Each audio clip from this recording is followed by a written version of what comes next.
Okay, so Black Clover chapter 307, let's get into this review. Go ahead and leave a thumbs up for the YouTube algorithm, but without further ado, let's get into the video.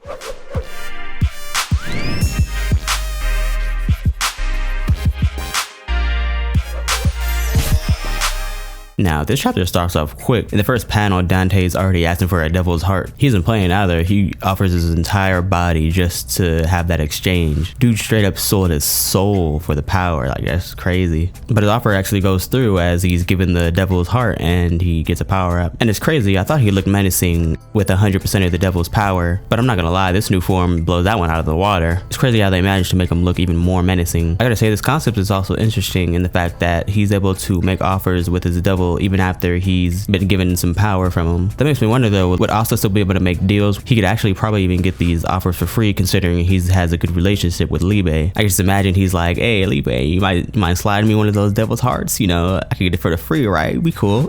Well, that would be a cool concept. That would be pretty broken. He could just get these power-ups for free because he's in good relations with his devil. But then again, like no one else has really done it like that, so I guess in that way he would be kind of unique, but it would be too broken. I don't think that would be good for the plot. Nonetheless, Yuno gets a familiar feeling from Zenon as he's reminded of what it felt like to fight against Zagred. Zenon points out that now that he has acquired the devil's heart, his strength is even more devastating, especially considering the fact that he was already kind of dominating the battlefield. They kind of pulled one up on him with a strategy, but of course now he's like even more of a powerhouse, which is pretty terrifying. Yuno doesn't waste any time and he pulls out the spirit of Boreas, but unfortunately as he goes into his attack, Zenon kind of locks him into this like spatial cube. Yeah, he was definitely not planned. He didn't even seem to get close to him and he like just locked him into his space. He's like, nah, I'm not gonna play those games here. You see, I've acquired the upgrade, so you're not gonna be able to touch me this time, pal. He's then able to use his bone magic to barrage him with more attacks. And just to add in, I just gotta say, the combination with the spatial and bone magic, like that's crazy. It's weird because both forms of magic work as offense and defense. Like whether or not he uses either, he could defend and attack.